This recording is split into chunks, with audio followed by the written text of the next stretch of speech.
శ్రీ గురుభ్యో నమః. ఓం శ్రీ మాత్రే నమః. ఈ టాపిక్‌లోకి వెళ్ళే ముందు ఈ channel subscribe, like and share చేయండి. మీ తోటి మిత్రులకు షేర్ చేయడం ద్వారా నా ద్వారా తయారైనటువంటి వీడియోలు మీకు నోటిఫికేషన్‌గా పొందగలుగుతారు.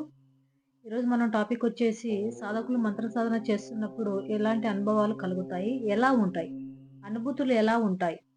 మామూలు మం మామూలు మంత్రం తీసుకొని దీక్ష మొదలుపెట్టినప్పుడు కొత్తలో ఏదో మనల్ని తాకినట్లు, ఏదో మనల్ని టచ్ చేసినట్లు శరీరానికి అనిపిస్తుంది. అలాగే డోర్ సౌండ్స్ అయినట్టు, లేదా చల్లటి గాలి వీచినట్లు ఇలాంటి అనుభవాలు కలుగుతూ ఉంటాయి. కొంతమంది మంత్ర సాధన చేసేవాళ్ళు పునశ్చరణం అయిపోయి దీర్ఘకాలంగా సాధన చేస్తున్న వాళ్ళకు కూడా అనుభూతులు కలుగుతాయి. ఇలా ఒక షాడో కదులుతున్నట్లు, ప్రక్కనే ఎవరో కూర్చున్నట్లు, మనల్ని పలకరిస్తున్నట్లు కొంతమందికి స్వప్నాలు కూడా కలలులా పడుతూ ఉంటాయి.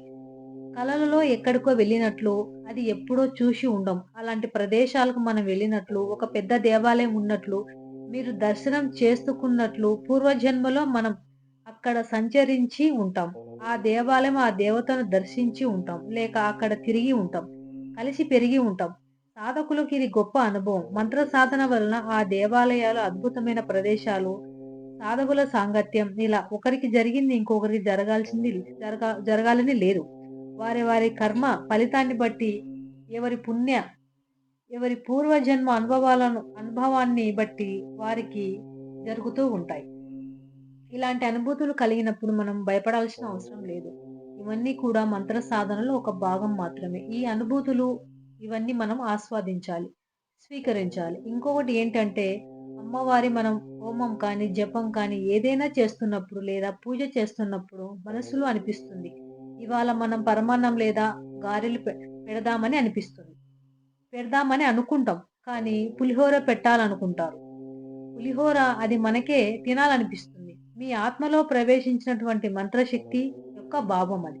అంటే సాధకుడుగా మారాక మీలో జరిగే మార్పు, భావన కూడా దేవతకు సంబంధించినదే. నీ శత్రు బాధను తగ్గించుకోవడానికో, లేక నీ రుణ బాధలను తగ్గించుకోవడానికో, నీ మీద ప్రేమతోటి ఆ ఆహారం ద్వారా నీ కర్మను తగ్గించడానికి అమ్మవారికి ఆహారం పెట్టాలనిపిస్తుంది. అది కూడా మన కోసమే. ఆ విధంగా అమ్మవారు మీలో పలికిస్తుంది. ఇలాంటి అనుభవాలు కలుగుతాయి. ధూమావతి సాధకులు ఉన్నారనుకోండి, కాకులు ఎక్కువగా వస్తూ ఉంటాయి. అలాగే మాతంగి సాధన చేసే వారు కూడా చిలుకలు ఎక్కువ వస్తుంటాయి స్వచ్ఛంగా. నిజంగానే వస్తాయి. ఇది నేను అనుభవపూర్వకంగా చెబుతున్నటువంటి మాట. మాతంగి సాధన చేస్తున్నప్పుడు ప్రొద్దున్నే ఎక్కడి నుంచి వస్తాయో తెలియదు కానీ చాలా చిలుకలు వస్తూ ఉంటాయి.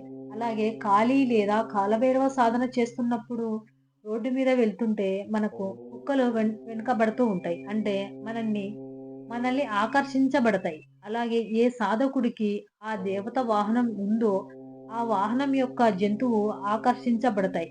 శ్రీకృష్ణ పరమాత్మునికి చుట్టూ ఎక్కువ ఆవులు ఆకర్షించబడతాయి. గురుదత్త స్వామి దగ్గర ఎక్కువ ఆవులు, కుక్కలు తిరుగుతూ ఉంటాయి. ఎందుకు ఈ ఆవులు, ఈ జంతువులు దేవతల చుట్టూ, గురువుల చుట్టూ, సాధకుల చుట్టూ ఎందుకే తిరుగుతూ ఉంటాయి? ఇక్కడ ఎక్కడైనా కుక్కలు వస్తూ ఉంటాయి. ఒక అంగవైకల్యుడికి ఉన్నాడనుకోండి, అంటే కాళ్ళు లేక చేతులు లేకున్నా ఉన్నాయనుకోండి, కానీ అతడికి ఇంకో బుద్ధి బాగా పనిచేస్తూ ఉంటుంది. అంటే గాంధర్వదేవి ధృతరాష్ట్రుడికి కళ్ళు లేవని కళ్ళకు గంతలు కట్టుకుంటుంది. ఇది మీకు కూడా అందరికీ తెలుసు. ధృతరాష్ట్రుడు మహాబలశాలి. ఆయన ఎప్పుడు కూడా తన బలాన్ని ఉపయోగించలేదు. కొన్ని వేల సంవత్సరాల పాటు ఈవిడ కళ్ళకు గంతలు కట్టుకొని కొన్ని వేల సంవత్సరాలు ఆయన కూడా బలాన్ని ఉపయోగించలేదు. కౌరవులు అందరూ చనిపోయాక పాండవులను తీసుకొని శ్రీకృష్ణుడు ఓదార్చడానికి వెళ్ళాడు. వెళ్ళినప్పుడు ఆ భీముడిని ఒక్కసారి పిలవండి, ఒక్కసారి కౌగిలించుకుంటానని అంత బలశాలి నివ్వెరపోయాడు కదా అని శ్రీకృష్ణుడు ఎదురుగా గంతలు కట్టుకొని కూర్చున్న గాంధర్వను ఓదార్చడానికి మాట్లాడుతుంది. ఆమె కళ్ళ గంతలు సందులోంచి కృష్ణుడి పాదాలు వ్రేలు కనిపించింది. మాడి మసైపోయిందట. అంటే ఆ కన్ను చూపుకు వేల సంవత్సరాల నుంచి చూడలేదు కాబట్టి దానికి అంత శక్తి పుట్టేసింది. ఏ అవయవాన్ని మనము వాడమో దానికి శక్తి అపరిమితం అవుతుంది. జంతువులకు మనిషికి లాగా ఆలోచన గుణం ఉండదు కాబట్టి వాటి బుద్ధికి విచక్షణ జ్ఞానం ఉంటుంది. భూత శక్తిని కానీ దైవశక్తిని గాని చూడగలిగేది సహజ సిద్ధంగా ఉంటుంది. రాత్రి సమయంలో చూడండి, ఏ ఆత్మలో గాని ఏవో వాటికి నెగెటివ్ కనిపించినప్పుడు అవి అరుస్తాయి. ఆవులు కూడా గింజుకుంటాయి. వాటికి కనిపిస్తాయి కాబట్టి. ప్రతి జంతువుకు కూడా భూత, ప్రేత వాటిని కనిపిస్తాయి వాటికి. అలాగే దైవశక్తిని కూడా తొందరగా గ్రహిస్తాయి. మనిషికి లేనిది వాటికి ఉన్నదదే. మీరు మంత్ర సాధన చేస్తే ఇతడు సాధకుడు, ఇతడికి దైవశక్తి బలపడింది, ఇతడు హాని చేయడు అని నమ్మకం. దైవశక్తి కలిగిన వాడు అని విచక్షణ వాటికి తెలిసిపోతుంది త్వరగా. మనకు తెలియదు విచక్షణ. ఎందుకంటే మనం అన్నీ వాడుతాము. కాబట్టి మన శరీరంలో అన్నీ వాడుతాము కాబట్టి ఇంకా ఎక్కువనే మనము అంతకు మించి ఎక్కువనే మనం వాడుతాం. ఈ ఈ విధంగా ఒకటి మనకు పని చెయ్యదు. కాబట్టి ఇంకోటి వాటికి పని చేస్తూ ఉంది. అదండి మంత్రం యొక్క గొప్పతనం ఏంటి. మంత్ర సాధకులు ఎందుకంటే కొంతమంది అంటుంటారు. మంత్రం చేయడం అంత సులువు కాదు. సులువు కాదు నిజంగానే.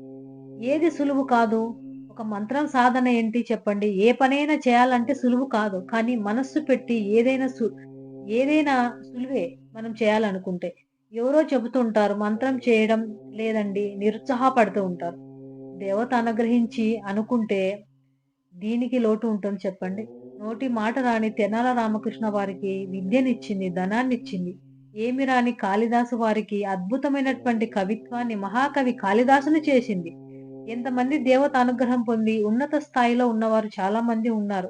ఆ దేవత అనుగ్రహం అందరూ పొందాలని కోరుకుంటూ ఇప్పటితో ఈ యొక్క వీడియోను ముగిస్తున్నాను. అందరికీ ధన్యవాదాలు.